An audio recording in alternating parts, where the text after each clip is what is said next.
everyone, and welcome to Class 3 of our Intro to Corporate Governance module. In this lesson or in this class, we're going to talk about the role of directors and officers. Just to recap, our first class, we talked about corporate governance and how those structures come about. And in our second class, we talked about different types of business entities. Now, today's class, we're going to talk about directors and officers, and this is specifically related to a company. Remember, a company is a separate legal entity, and it has rights and obligations, but it can't necessarily perform anything on its own. It needs somebody to act on its behalf, and that is why the shareholders appoint the directors, and then directors appoint officers in order to discharge those obligations in looking after the company. Up on the screen is a typical structure of a company where we have our shareholders who appoint the board of directors, and that board of directors will include some executive officers who will perform the day-to-day functions of the company, and then the company as a whole. Let's have a look at the definition of a director. Now, if you to go to section 1 of the Companies Act and have a look at what the definition of a director is, it's actually very unhelpful. It says it's a member of a board and any person who occupies the position of a director and includes an alternate director. I'm like, really? How's that supposed to help me? So it's like if the definition of a director is that you're a director. So we have to do a little bit of research. And we have to do a little bit of a process of elimination when we think about who is a director and what the definition is. One of the best places to start is Section 69 of the Companies Act, which says who's not a director, who can't be a director. So first of all, a juristic person, a legal person, a company cannot be a director of another company. A company can be a shareholder of another company, but the person who is actually holding that position as a director, they actually have to be a human being because the company itself doesn't have that ability to act. It cannot be somebody who has no legal capacity, i.e., a minor or a person who has some legal disability, is not able to legally contract contracts and engage on a legal basis. Then the MOI, which is, remember, the Bible of the company, the Memorandum of Incorporation, that will actually set out who can and cannot be a director. Now, typically, most MOIs stick to the exact definition of Section 69, and it says basically anyone can be a director unless they're one of these people that we're busy talking about. However, I must at this point just tell you a little story that highlights how important it is that you actually read your MOIs. So a long time ago, I worked in a company that had a holding company and a whole bunch of subsidiaries, and one of the subsidiaries was a property entity, and it had been in existence for 7 years.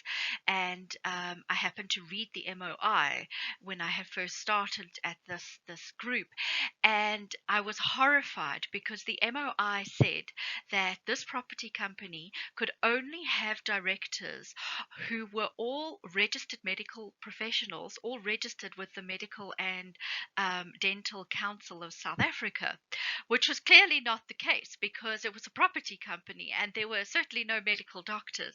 And what had happened was that this company had been bought as a shelf company, and its MOI was originally designed to be the shelf to be a doctor's practice, which is why it said what it said. So this shelf company had just been bought, and nobody had ever read the MOI. They just sort of glibly carried on business. So no harm was actually done at the end of the day, but it could have been, because none of those directors for 7 years had actually been properly appointed because the MOI, those requirements had not been met. So please make sure that you know what's in your MOI. Coming back to what Section 69 says, any person who is prevented by public regulation from being a director, so in our state-owned entities in particular, there will be specific regulations, and they may say things like you have to be a doctor or whatever the case may be for that particular public entity.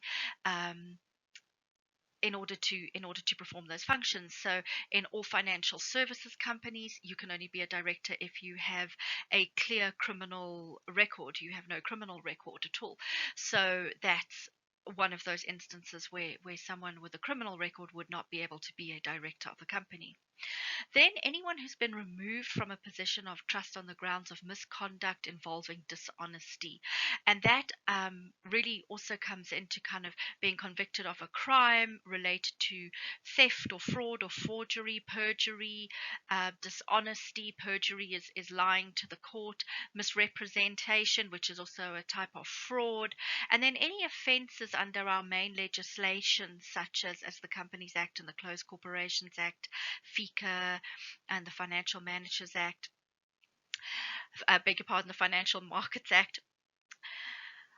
However, after a certain period of time, people who have been convicted of a crime under these certain sections may be exonerated and may become eligible to become directors. The one that I skipped over and I just want to go back to is an unrehabilitated insolvent. So this is somebody who in their personal capacity as an individual has had become insolvent and not been able to pay their own personal bills and is under some sort of curatorship to pay those bills off. And then once that's all resolved, and after a period of 5 years, they become considered solvent again. But during that period, they can't get credit and they have some kind of legal disability. Those people are also prevented from becoming directors. I just want to highlight this a little bit because a lot of people, if you come across an unrehabilitated insolvent, it may be because they've started up their own business and it hasn't gone terribly well, and they've ended up suffering the burden of that. Whether they've done this business entity through a sole proprietorship and then it's come back to bite them personally, or they sign personal sureties and that's how they've got into financial trouble. I do want to a word of caution against ever being judgmental about somebody who's in this position, because although they may not be able to be a director of a company, you probably find that they have quite a wealth of experience around what not to do and risk management and things like that. So be aware of who it is that you're engaging. When you are considering a director appointment and you've been asked to go through all the motions of appointing someone as a director, you're going to have to make sure that they don't fall into this bucket of Section 69. That can obviously be quite sensitive because you've got to go and deal with people's personal information. You've got to find out whether or not they've been convicted of a crime, whether or not they are have been declared insolvent. And it's important to deal with this. You have to obviously remain compliant with the Companies Act, but it's important to deal with it in a very sensitive way. So be aware that when you're appointing people to the board, there must be some kind of formal process where these things are checked by an agency, through your HR department, and you can deal with it in a way that you feel is appropriate. But you must make sure that when making a director appointment, these directors are not sitting in the Section 69 category. Going on to this definition of a director, we spent quite a bit of time talking about executive directors, non executive, and independent non executives. So, executives work every day for the company, non executives don't work for the company, but they are still a member of the board, but they have some kind of relationship with the company, such as being a supplier or being a shareholder. Independent non-executive directors don't work for the company and they've got no other connection with the company aside from being a member of the board. And we will go through King's criteria on determining independence. A de facto director is somebody who acts as a director and there's something wrong with their appointment. So the intention has been that they should be a director. It is publicly known that they should be a director and they are acting as a director, but something's gone wrong with their appointment. And quite often what you find is that this is where the SIPC paperwork has been lost, hasn't been lodged on time, something like that, but they've merely been acting as a director and everyone believes they're a director. So factually they've been fulfilling this function of a director, but their official appointment has not been formalized, and we as company secretaries do see this quite often. An alternate director is a fully fledged director, properly appointed by SIPC, but only acts on behalf of another director when that other director cannot act. So it's like a proxy. And I'm going to go into a lot of description about that just now. A shadow director is not something you find referenced in the Companies Act per se. It's something we find a lot of discussion around in corporate governance um, academia. And what a shadow director is, somebody who is not appointed as a director, so no resolution, no subsidiary registration at all. However, the board is accustomed to acting at the direction of this particular person. So to give you a very good illustration of this, this is what we refer to as a Gupta. So this is very much like the Guptas played that role over the ESCOM board and the PRASA board, where the PRASA board and the ESCOM board would not make a decision unless they consulted with the Gupta first to find out what they wanted them to do. And it can be very nefarious and evil, as the Zondo Commission is showing us now, and we still wait for all that evidence to play out. But it can also happen quite innocently. So in a family business where dad starts the business and then he eventually retires to Mauritius, and the kids take over the business and they are on the board, and they want to do things, and they have a strategy and they want to make decisions. But they don't make the decision without picking up the phone, phoning dad in Mauritius first. Now dad is not a member of the board anymore. He doesn't have any of the responsibilities that he would have had. But the board now won't act without taking an instruction or getting clearance from dad first. So inadvertently, dad has become a shadow director. Shadow directors are bad things. We don't want shadow directors if we're going to have good corporate governance, because remember, King says that the board must act ethically, and the board itself must be the center of corporate governance. Directors must also not fetter their discretion by asking other people's opinions and outsourcing that responsibility to other people. So they can get opinions from other people and deliberate as long as they come to their own independent decision. What they can't do is hand that responsibility over to another party. An ex facto, or I beg your pardon, an ex officio director is a director who has been appointed to that position of a director because they hold another position in the company.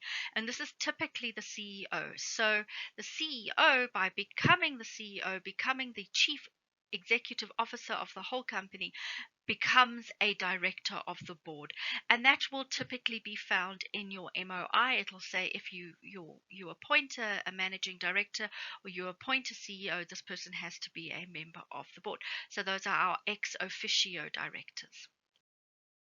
Let's have a look at our alternate directors. As I said, this is somebody who acts as a proxy almost for another director. So you have a director, Director A, the main director, and he's been appointed to this board. Typically, this is what happens where you have a shareholder representative been appointed to this board, but possibly also sits on other boards and maybe travels a lot and isn't able to attend all the board meetings, be available all the time that is required. So there's an alternate director also appointed who can then act on behalf of the main director, Director A.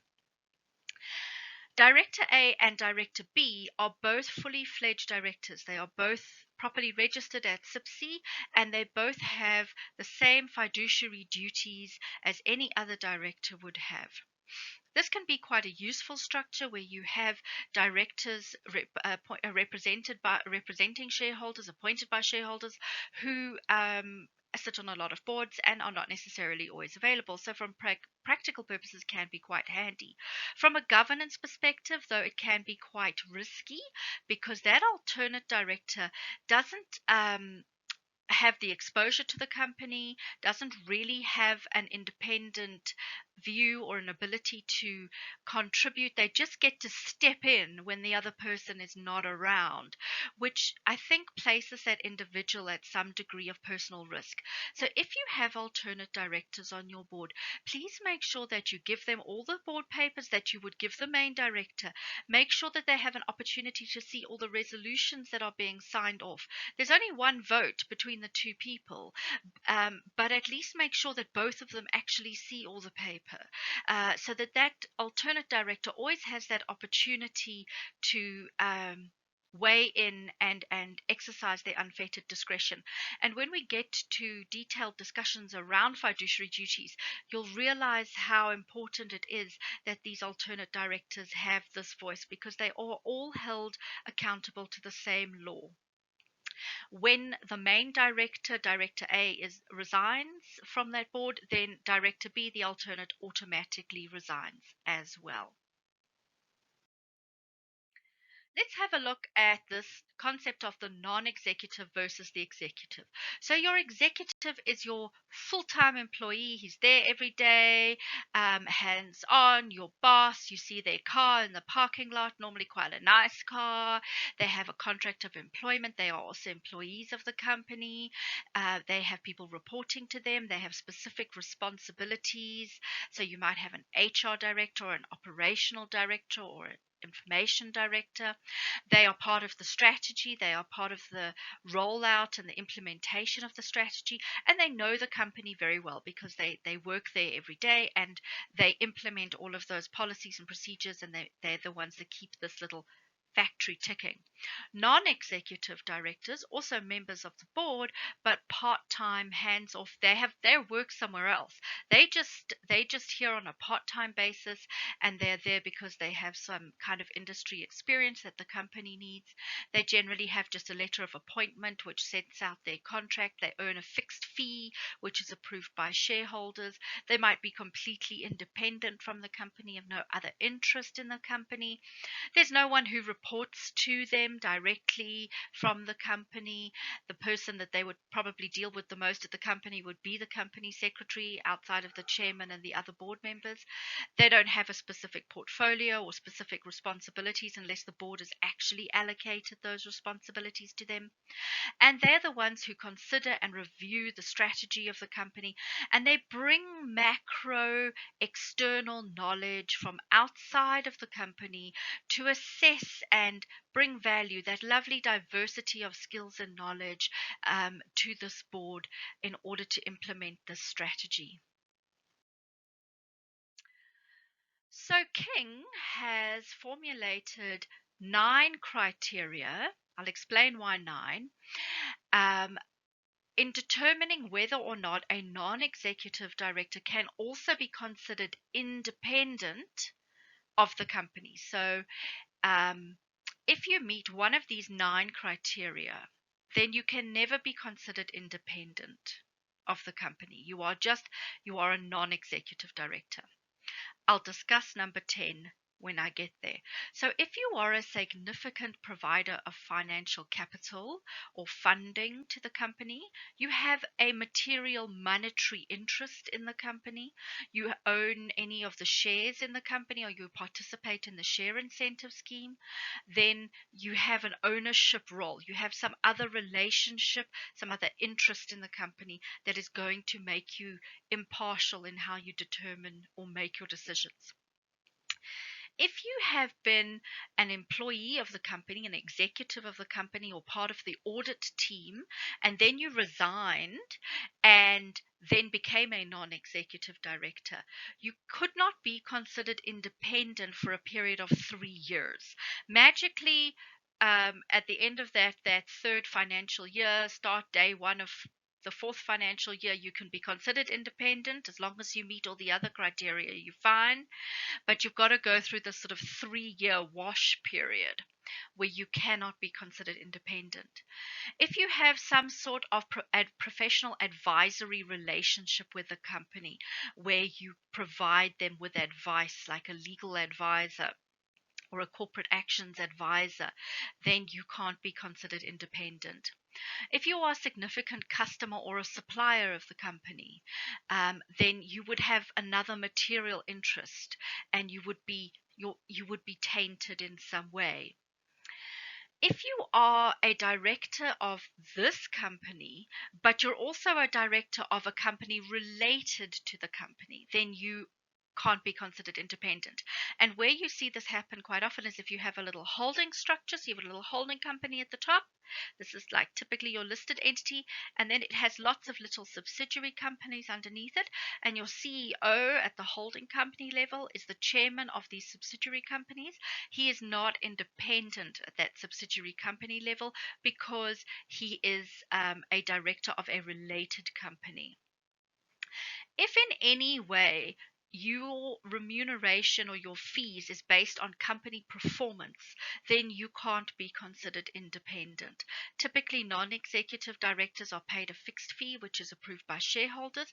If, however, that fee becomes variable depending on the company's performance, then you can't be considered independent anymore because your interest in how the company performs is tainted. You have an interest in that performance of the company outside of just it doing well and the best interests of the company.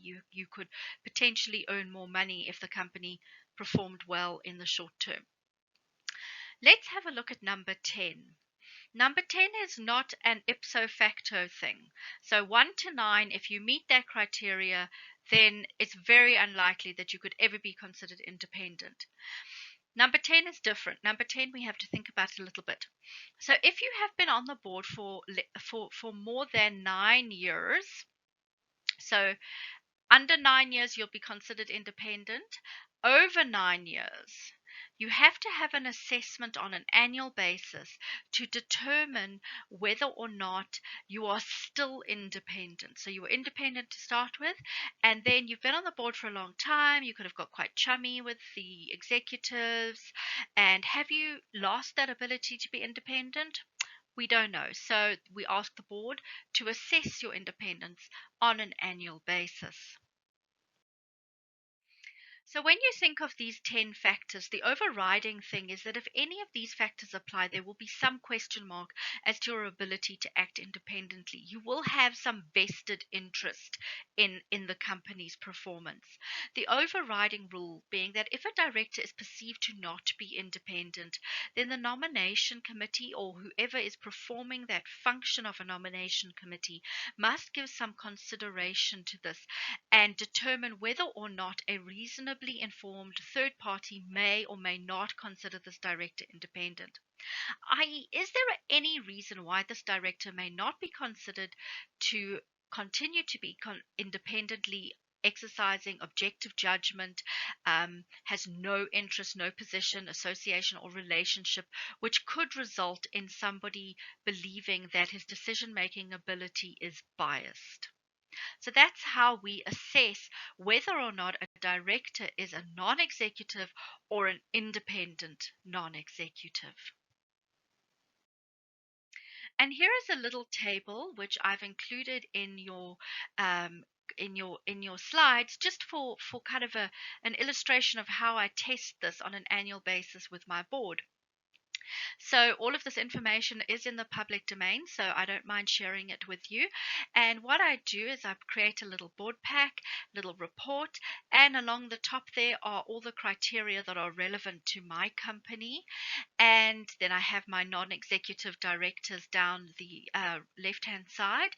And then I literally do little smiley faces, little green blocks. Yes, um, they meet this criteria, and then you'll see where they don't meet the criteria. So Dr. De Silva, he is an ongoing professional advisor to the board. Therefore, it's one of those 9 categories. There's no one who could believe that he was independent, so he gets a little red block and a sad face. Mr. Makolo is our BE investor. He hasn't got a substantial amount of personal investment in the company. It's not necessarily material to his wealth, but he does have some investment. So I put an orange block there because it's like caution here for a minute. He has also been on our board for more than 9 years. So I've given him another orange block there. So in making their assessment, our nomination committee has said independently, maybe of these two items, he would be considered independent. However, when you put them together, the reasonably informed third party would not believe that he was independent and wasn't tainted by some sort of bias in his decision making. So, therefore, we are going to deem him not independent. Then Mr. Trudeau, he has been on our board for more than 9 years. He doesn't have any other factors that play in, but every year we assess his independence, given that he has been on our board for more than 9 years, but he doesn't have any other areas that he might have an influence over his independence. And we believe, as a board, the nomination committee believes that he still behaves in an independent way and that a reasonably informed outsider would perceive him to be independent, and therefore we determine him to be independent. I just give him a little orange block there just to highlight that, and then that's something that the committee can discuss. All of this is in our integrated report, so if you go and find the integrated report of Huge Group and you go and read the corporate governance section, you'll actually see the outcome of these decisions. Now, why on earth would we go to all that trouble of having these non executive directors and then determining whether or not they're independent? Why do we even want these people here on our board? Well, it's a very good question. You have a company that wants to deliver a strategy. How are you going to do that? Remember that King says that in order to deliver your strategy, you need to have a board that has diverse experience, knowledge, skills, gender, age, um, racial differences, all of those things, all of that diversity comes together. It's very important to have that diverse set of skills because you get to identify and interrogate your strategy to the best of the ability in the room. So if you have a group of two people trying to make a decision versus a group of 8 people trying to make a decision, you're going to have a better quality decision if you have a nice diverse group of 8 people who come together. You don't need those people to be there all the time. You can't afford for them to be there all the time. So you would have them come in on a part-time basis, consider various aspects of the strategy, give their opinions, make decisions, bring that specialized skill and experience that they might have from working in other areas, and get the value for your company that you need from these people. The challenge is that regardless of whether or not you're executive or non-executive director, you are still subject to exactly the same fiduciary duties, regardless of non-executive or executive. Same law applies to both of you. However, these non-executive directors are not there all the time. They're there on a part time basis. They may not necessarily have intimate knowledge of the company. They may depend on the executive directors, the information that the executive directors give for the guidance from the executive directors. They may become yes men in the sense that they just say yes to everything the executives do and they don't really interrogate things or ask too many questions. They may be short of time and not necessarily devote enough time to the company as is required. And they may not necessarily bring that objectivity that we would hope from that diverse group of people. Let's have a look at the characteristics of a director.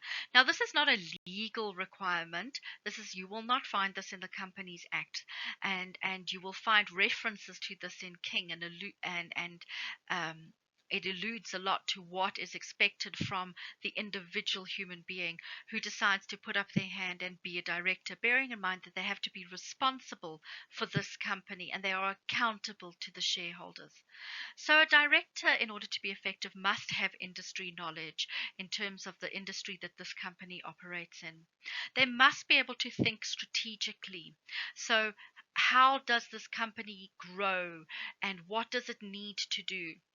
They must have some kind of global understanding in the sense that the context in which this company operates, it's not just its own stakeholder group, but it's broader. So it might be a very small company, say, for example, that just produces a very small widget, little goody gafty thing, but because of the trade war between China and the US, component parts that it imports from China, it now can't get because of the trade war. So there has to be some sort of global understanding around the relevance of the company and how it operates.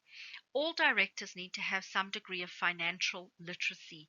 This doesn't mean you have to be a CA, thank goodness, because else I would never be a director. It means that you have to be able to understand the numbers that are presented to you. You have to be able to question them suitably well. You need at least to be able to read an income statement, balance sheet, and cash flow statement and understand when things start to vary, why are they varying? You need to be analytical in your mindset. So question, even if it might be a stupid question, but why is it like this? And how come you've gone from 10 employees to 20 employees in a quarter? Or why have you gone from 20 employees to 10 employees in a quarter? What's going on? Why is your salary bill fluctuating like this? So they have to be analytical and they have to ask questions. But at the same time, they also have to be able to listen to what the other seven people around the boardroom table are saying and deliberate the information that they receive, consider it, and make an informed decision. They have to be adaptable to a changing business environment. So, COVID has really highlighted how business environments can change very, very quickly. And I don't think that there is a template before COVID for something that was quite so radical. But there has been other instances where businesses have been significantly impacted by something that they didn't foresee coming, and the board had to change their plans very quickly.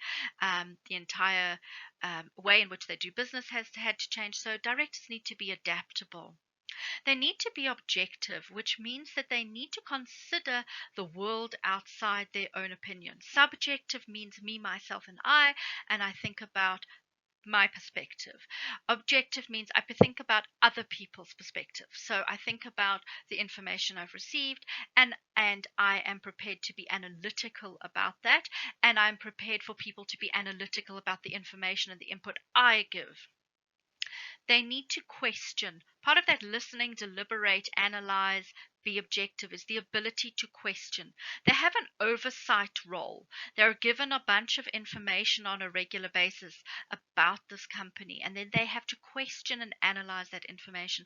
So they have to be people who have a good emotional IQ, who are comfortable asking, comfortable taking critique, comfortable giving critique, and it can be very constructively done. In all of this, there's a common thread, which is good communication skills. Your strongest leaders are the ones who communicate well. That doesn't mean to say that bad communicators can't also add tremendous amount of value, but the better a communicator is, the better value that they can add to deliberations, discussions. And remember, the whole point of having a board is that they can lead this company well and deliver its strategy. So, if you're thinking about becoming a director, or if you work with directors a lot, look at communication skills and what it is that you can do to enhance your communication skills and possibly assist them with their own communication skills. Let's have a look at the role of the CEO, the Chief Executive Officer. Now, if I had the benefit of a whiteboard here, I'd draw for you a little pyramid. So, this is how I see the company. It's a little pyramid, little triangle. And right at the top is the CEO, and he is the Chief Executive Officer.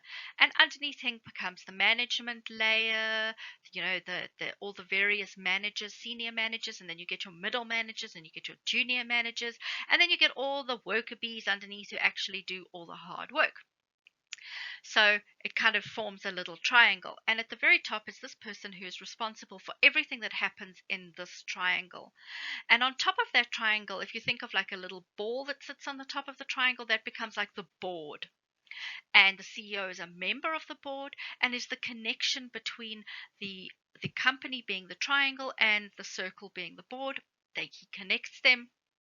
he or she, and is accountable to the board for how those responsibilities, those executive responsibilities around strategy, policy, planning, operational activities are all discharged within that triangle. Everything that happens in that triangle, that CEO is responsible for and has to answer to the board. So the board has delegated responsibility to the CEO. The CEO has a duty to report back to the board.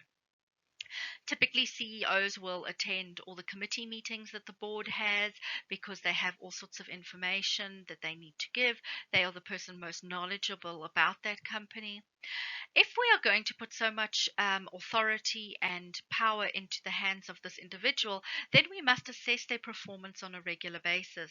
Typically, this is measured against the strategic performance. So, if the company's strategy is to, say, become a 10 billion rand company in 5 years, they've got a little implementation plan, and then the CEO's performance is measured against how well the company is performing against that plan or against budget. Lots of factors come in. The point is that every year that CEO performance should be measured. If at any point that CEO's performance is slacking off, one has to identify that and then address those reasons for that performance. There also has to be succession plans. So the CEO gets hit by a bus. Oi, vey, one day, my goodness, we have no CEO. And this person was the only signatory on our entire bank account. And now payroll's got to go out. And what do we do? And this whole triangle is now in terrible trouble because it's lost its head, quite literally. So you have to make sure that there is a succession plan. There is somebody, firstly, who can take over in an emergency situation. Oh, damn, the CEO just got run over by a bus.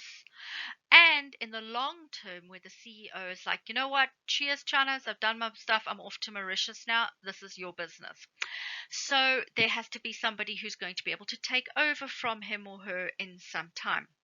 So there has to be long-term and emergency succession plans that are reviewed on an ongoing basis. CEOs can also be non-executive directors on other unrelated companies. Now, nobody wakes up and just goes, today I'm going to be the CEO, and they're just there and they do it. It's a development for everybody. So part of that development involves being a director on other boards. And that's perfectly acceptable if the CEO has the time and the capacity to do that, and the whole board just needs to agree that that will be okay.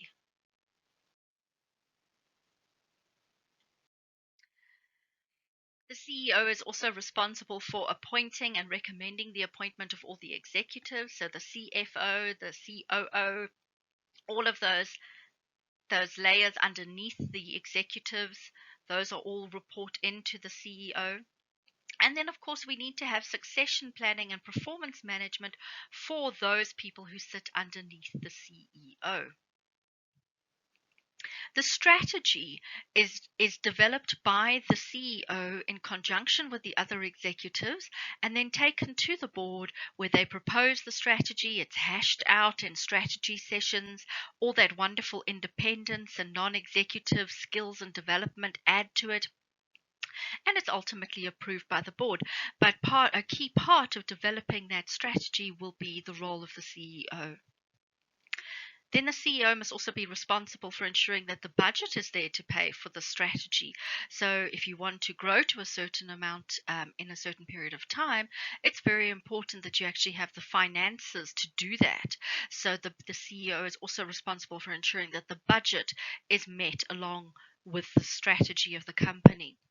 And ultimately, because the CEO has this responsibility delegated to him or her, then they must report back to the board on a regular basis. They also have to make sure that that entire pyramid is appropriately designed and structured and organized in order to deliver that strategy. So if you have a strategy to go into fashion, you need to make sure that you've got all the right type of fashion people that are involved in your company. If it's an engineering company, do you have the right engineers? Do you have the right project managers? Who are the skills and people that you need in order to do this? And then, as a minimum, the CEO must be responsible for ensuring that this company is compliant with all the laws that are relevant to the company and apply some corporate governance principles that are appropriate to that business. So this is where we say, the company must, as a minimum, has to obviously be compliant with the law, and then really must apply those 16 principles of King, because they really make good business sense. And the CEO is ultimately the person who's responsible for ensuring that that happens. Let's look at the chairman. So if in my little triangle I had my little, this is my operations and my company, and the CEO sat at the top of the triangle, and then I had my little bubble on the top. If you think of a round boardroom table, this is where the board sits, and they manage everything that happens in the triangle. And the chairman is the head of the board, essentially making him the head of this whole organization together. He is primarily, or she is primarily, responsible for the ethical culture and setting the right tone. Typically, this is going to be somebody who is a very experienced business person who has really weathered a lot of storms and can be quite a strong personality to lead the company and to govern the company and to offset that strong position that the CEO is in. So they're kind of two sides of the same coin. Beg your pardon. They must oversee and make sure that there is some sort of succession plan for all of these board members. And they must make sure that on an annual basis, the board actually does everything that it needs to do, from approving the financial statements to approving the budget, reviewing the strategy, maybe approving any changes to the strategy, reviewing performance. This is all very important stuff that has to take place. So the company secretary typically will work with the chairman on a regular basis to ensure that annual work plan reflects everything that the board has to do in a year, and you design your agendas accordingly, and you make sure that you can get everything done. That is ultimately the responsibility of the chairman. The chairman will also preside over all the board meetings and has a role in terms of being a leader for ensuring that that personality, those personal attributes of directors, really comes through in their delivery, that you get the most of that wonderful balance of all those skills and experience. Directors must be encouraged to contribute. Any conflicts of interest must be managed appropriately, and members who are conflicted must be recused. We will speak a lot about conflicts of interest as we go through this program. There also are the connection between the board and the CEO, generally played by a non-executive director, and must also make sure that, beg your pardon, that in performing its functions, the board has sufficient information. So there's complete information. This information arrives on time, it's relevant, it's accurate, it's honest, it's accessible, and the board can make decent decisions based on this information. The chairman must also make sure that the board's performance as a whole is managed, is monitored on an ongoing basis, typically biannually or every 2 years, and the performance of individual members is also assessed. The chair must also ensure that members are appropriately aware of all of their responsibilities, and that new directors coming into the company are able to be trained in what the company does, brought up to speed on the operations and the strategy and the financial position of the company, so that those directors are able to make good decisions from as soon as possible and be really constructive members of the team. And you do that through ensuring that there is an induction program. They need to make sure that all the directors remain up to date with continued professional development.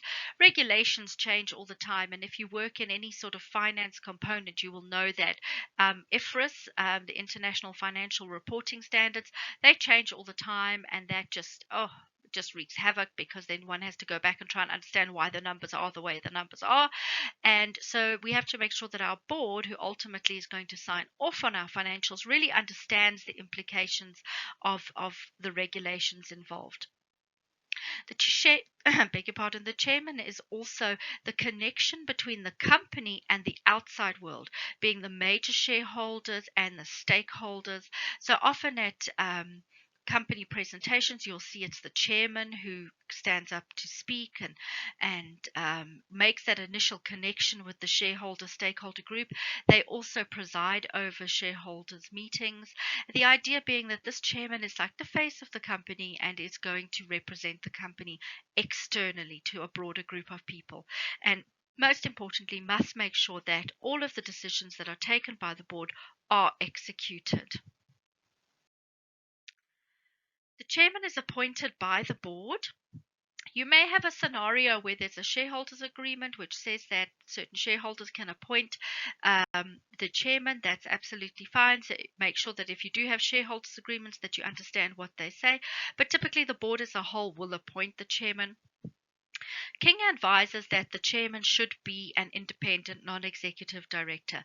And where they are not independent, then a lead independent director should be appointed. This is somebody who is completely independent and who can act when the chairman is conflicted. And we will talk about their role too. Their role must be documented. The chairman's role must be documented, and I typically put that into an annexure in my board charter. The CEO should not be the same person as the chairman. You should have a separate chairman and CEO, and you shouldn't really. It's not great to have the retired CEO become the chairman almost immediately off the back of resigning as the CEO. It doesn't typically work terribly well because that objectivity is quite hard to exercise. Chairman and should be particularly cautious about how many boards they sit on. These people are in hot demand, generally because they're very experienced and very skilled. So they have to make sure, like with all directors, that they can actually function properly on these boards to which they are appointed.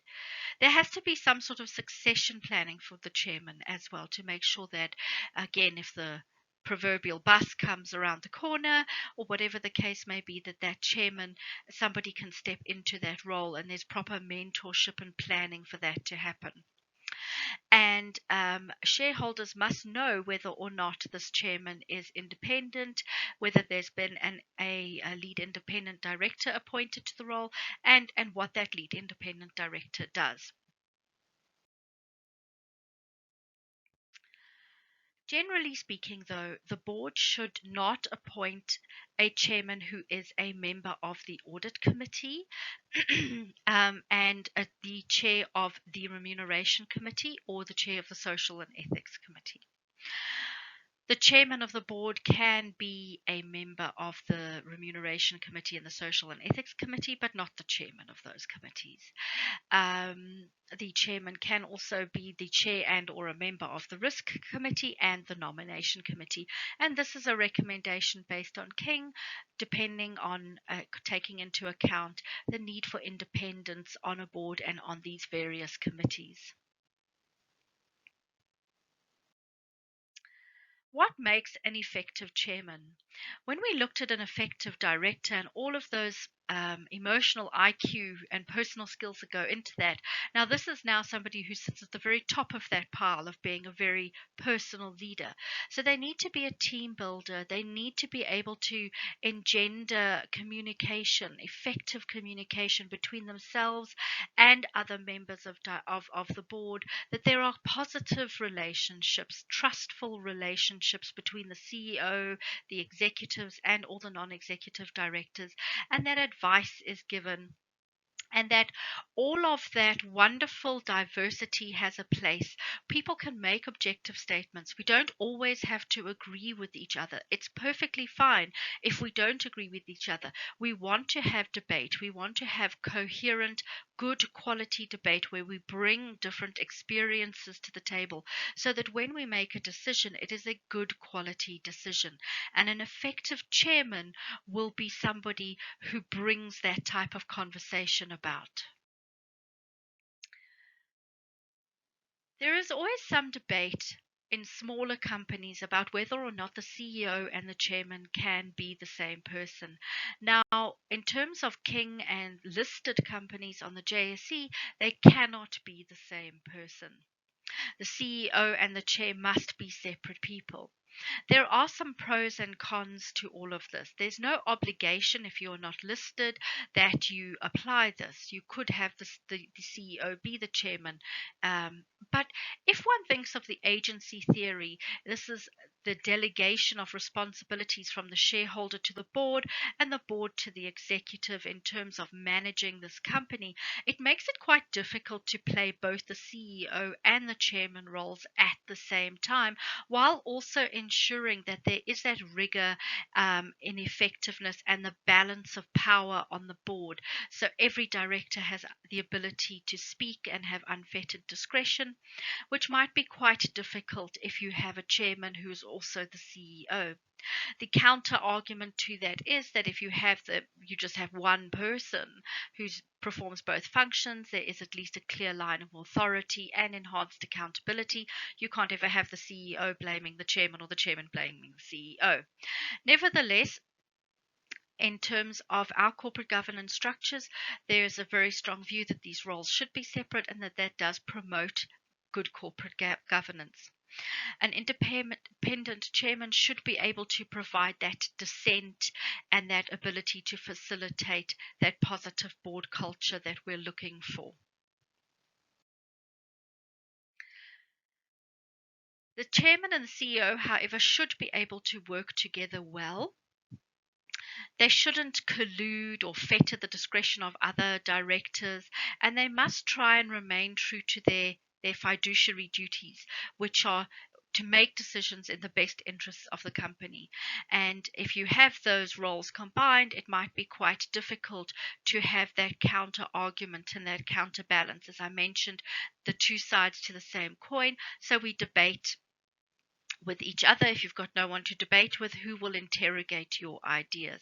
If you have very strong characters in the CEO, which you often do, you could, if there is no counterweight to that balance, start to lose balance in the board. And you have a boardroom situation where you just have people who really just sign off or stamp off their approval on what the CEO puts forward. And you lose that ability to discuss and debate and the quality of those discussions. So there's a lot of argument coming out or a lot of evidence coming out that Brett Kebbel and Marcus Jooste were very dominant personalities who made it very difficult to debate on the board, and maybe their chairmen were not necessarily that effective in encouraging that independent debate.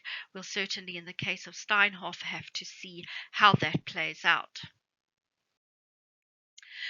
Let's have a look at this lead independent director. So, this is somebody who is an independent non executive director and is appointed to this position of lead independent when the chair is not independent. So, where you have a chairman who, for some or other reason, is not independent because they might represent a shareholder or they might have some sort of a professional relationship with the company, and therefore can't be considered independent. However, it still needs to be the chairman.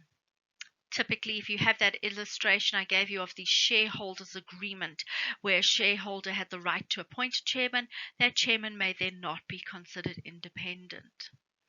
So a lead independent director can assist the board with making sure that any conflicts of interest that might arise between a conflicted non-independent chairman and the rest of the board are managed appropriately. So where the chairman is absent or unable to perform a function because of a conflict, then this lead independent can step in, can also serve as a sounding board for the chairman to discuss things and debate things, and can act as an intermediary between the board itself and the chairman, and can strengthen that independence of the chairman and the position of the chair where that the chairman themselves is not independent, oversee decision-making processes where the chairman is conflicted and needs to be recused, and can also be the person who leads the performance appraisal of the chairman. There shouldn't be somebody, obviously, that undermines the position of the chair, but rather somebody that supports the position of the chair simply not having that independence, so that this person steps in and bolsters that independence and stature of that position. sometimes referred to as the deputy chairman. The deputy chairman may meet the requirements of a lead independent director if that is the case. Now, prescribed officers, these are a very funny creature. We've now talked about directors. Now we're going to talk about officers. Now, a prescribed officer is not a director. This is not somebody who sits on the board and has been appointed to the board and sits in the little register of directors that you get back from SIPC. But it is somebody who has a substantial amount of control over a portion of the business or a significant portion of the business, or exercises some type of control or management over a large portion of the business, and that the board as a whole depends upon to execute the strategy. A very good example of where you will see this taking place is in our little holding company structure. We have our holding company sits at the top, and then you've got your subsidiary companies that sit underneath.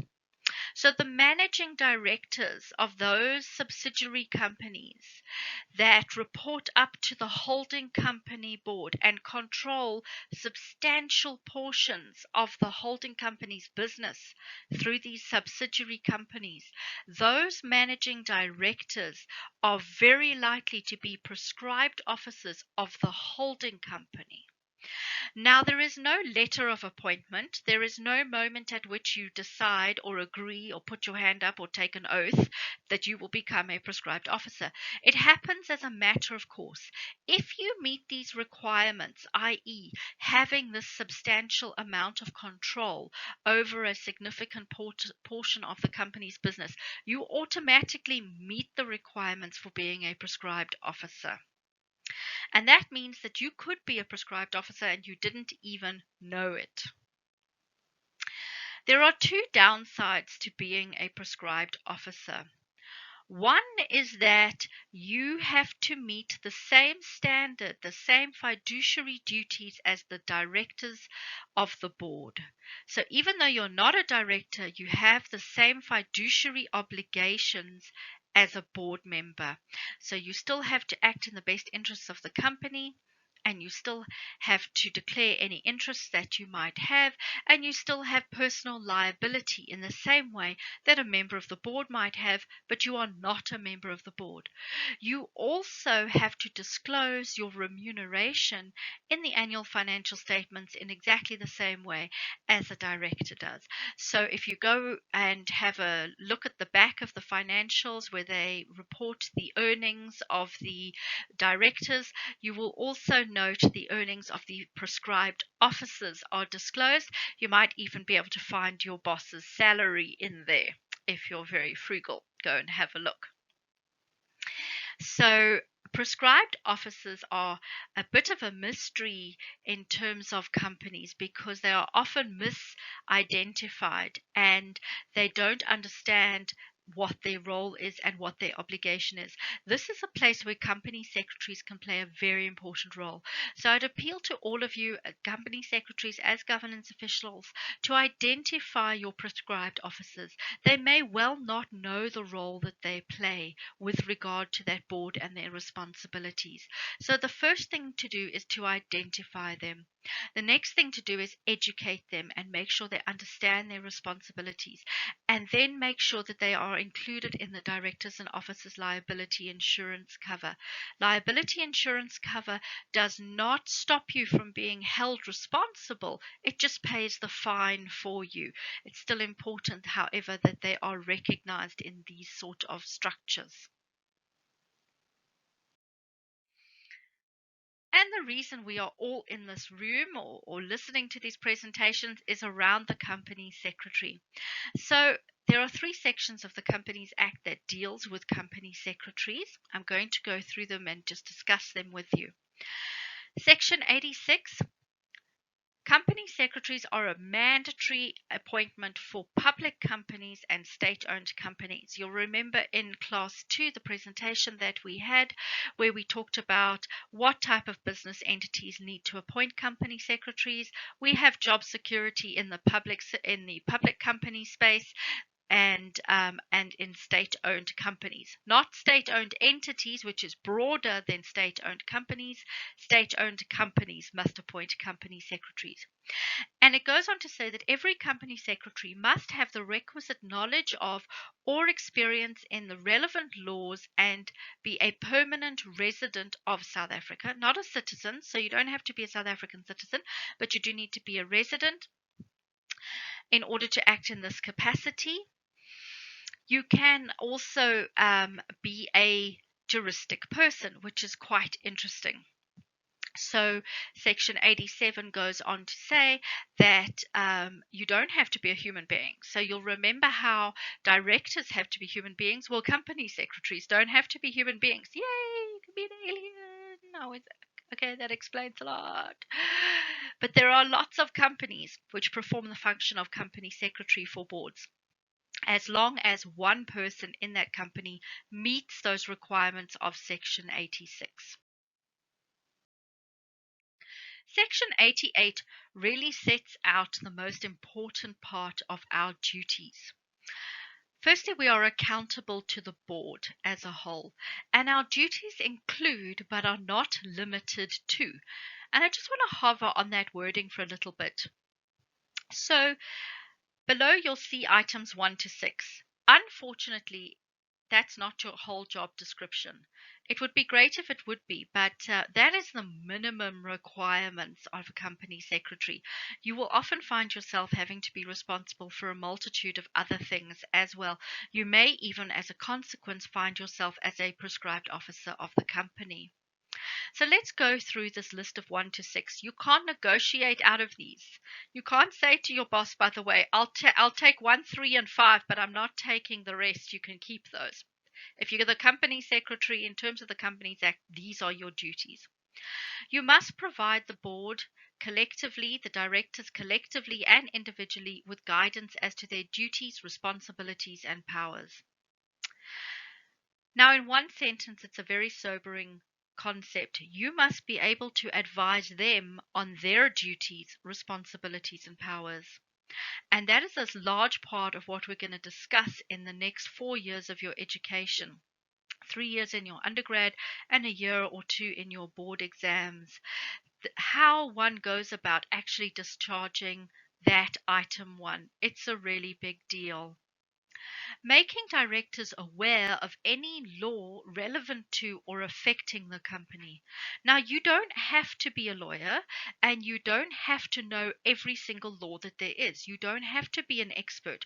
What you do need to do is be able to identify which laws apply to the company, and then you need to make the directors aware of how those laws affect the company, and you need to be able to show them that the company is compliant with those laws. One of the most infamous stories that we have in our company secretary realm is of a company secretary of a major listed entity, which that entity was then found guilty at the Competition Commission of collusion. And the board turned around to this company secretary and they said, but you didn't tell us that the Competition Act applies to us. Which I think must be the most dwarf thing in the world, because how could the Competition Act not apply to the board? But the board said that the company secretary did not make them aware of this, which is somewhat unfortunate.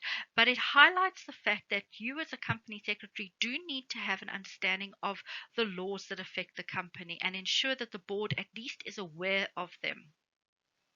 You need to be able to report to the board any failures by the board or the company or a director to comply with the Companies Act or the MOI. So any Companies Act breaches and anything that's done in conflict with the MOI must be reported to the board. Then it gets on to the stuff which is far more boring. You must ensure that the minutes of all shareholders, boards, committee meetings are properly recorded. I know we hate taking minutes. I do 3-hour seminars very frequently on taking minutes. It's horrible. I hate it. But there it is there. It's in the Companies Act. We cannot get away from it. We also have to certify that the company has filed its annual returns, and we have to make sure that the annual financial statements are sent to everyone who is entitled to receive it. Section 89 talks about how they get rid of us if they don't want us around anymore. So typically we will have employment contracts and that will be governed by an employment contract. But as a minimum, there is a 1 month notice period by either side, and unless the board has approved a shorter period. If the board decides to remove the company secretary, this is the one area of protection that company secretaries are afforded by the law. So if the board decides to remove the company secretary may include a statement in the annual financial statements, which is typically put into the director's report, of a reasonable length, setting out the company secretary's contention as to the circumstances as to why they were removed from that position. So we get to put a statement into the financial statements to say why we were removed. And this protection means that if we were removed because we refused to do something illegal or cover up something illegal, we have an opportunity to say that to the public. I haven't seen any company secretaries use this, and I think there is an entire debate as to how effective it really is. But it's important to note that the Companies Act does provide us with one safety net for when we stand up to the board and we say, hang on a second, you can't do this. And they say, well, that's fine, we'll just fire you. So do keep this one in mind. King 4 spends a lot of time talking about company secretaries. And a little bit of history as to this is you will notice between King 3 and King 4, King 3 would talk about company secretaries. King 4 talks about governance professionals. So there was some discussion around how the reference to the wording of company secretary is still relevant, and you will know that the institute itself has become the Corporate Governance Institute of Southern Africa. So there are companies which are required in terms of the Companies Act to appoint a company secretary, and what King says is that's fine. Of course, you have to comply with the law. Excellent. A for away. If you don't have to appoint a company secretary, then you should definitely still appoint somebody to take care of corporate governance in your business. And that can be done on a scale basis depending on the size of your business. So you need an appropriately qualified professional who can take care of your corporate governance for your board. It can be an internal person, an external person on a full-time basis or a part-time basis, but they must be somebody who is empowered and carries the necessary authority for the position, remembering that this is somebody who is going to have to advise the board on their responsibilities and functions. So it's important that they have that gravitas and that empowerment. The board itself should approve the employment contract with this particular person and make sure that this person has all the skills that are required to perform this function, has independence, has objectivity, has gravitas, all of those important requirements.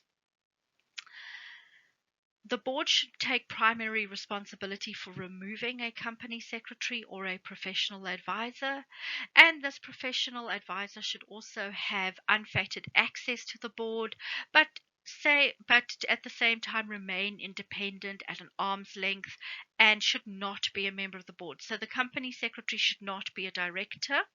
That can happen if you are in an unlisted environment. The Companies Act does not prevent that.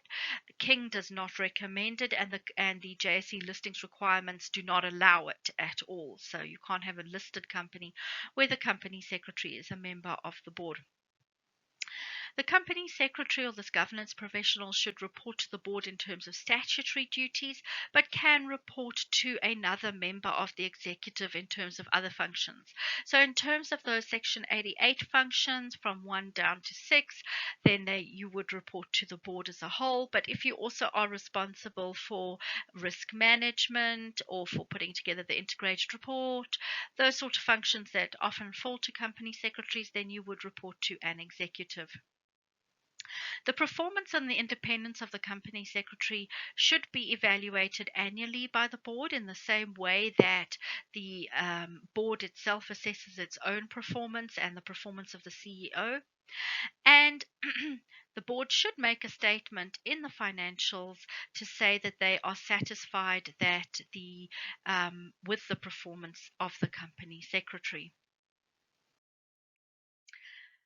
The JSE has its own requirements on top of those for company secretaries. If people are going to be company secretaries of a listed company, you must have a detailed knowledge of the listings requirements. Now, the listings requirements is 500 pages long. You don't need to know all 500 pages, but you do need to have a very, very good sense of what's in those 500 pages. And at least 300 of them you need to know really, really well. So, as we go through this course, you will see us reference the JSC listings requirements frequently, because if you do end up in this category of company secretaries, these are also the ones that earn the most money. So you actually do want to try get there if you can. And this is where you need additional learning and additional requirement and additional risk and responsibility that comes into play. You also have to make sure that your board is aware of any of the listings requirements and any changes that they might make, and provide boards with any of those updates. So you will often be asked on the spot, can we do this? What will the JSE say if we do this? Will we be in trouble with the JSE? You end up answering a lot of questions around that. So you really need to know the listings requirements very well. And if you don't know the listings requirements, or if you make a mistake, or you don't comply, or you don't advise the board appropriately in terms of compliance with the listings requirements or the Companies Act, you yourself in your personal capacity can be censured. And what that means is they can write you a nasty letter, or they can write you a nasty letter and fine you some money, which is not nice because it's going to be a lot of money. It's going to be like $1 million, kind of a lot of money. And then they can also make a public announcement on SENS about your censure, and that never really does your reputation an awful lot of good. So, if you are in this environment, please be aware that you really do need to know these listing requirements very well. They emphasize that the company secretary should maintain an arm's length relationship with directors and should not be a director. The board must provide an explanation and confirm these things in the integrated report. And on this last slide, I have some links to guidelines for the role of the company secretaries in listed environments, how you go from being an administrator to being a governance leader. There's some nice videos that you can go and watch. Just remember, there's very little YouTube content around South African corporate governance. We're trying to generate some. If you look at any videos on corporate governance, it's going to have an American context. It's fine, just bear that in mind, because there might be some things that are different, but it does at least give you a sense of where these professionals stand and how to do things. What I would advise you to do is to read as widely as you possibly can. Google is your friend. Read and research the roles and the responsibilities of company secretaries and corporate governance advisors. Look at where corporate governance has gone wrong. There's a very good book on Steinhoff called Steinheist by Rob Rose. It's very easy to read and very easy to understand how those 16 principles of King could assist, and where the role of the company secretary comes into those kind of scenarios. So go and have a look at some of these links, and you are welcome to leave your comments below and any questions that you might have. And I will catch up with you again next week. Keep safe.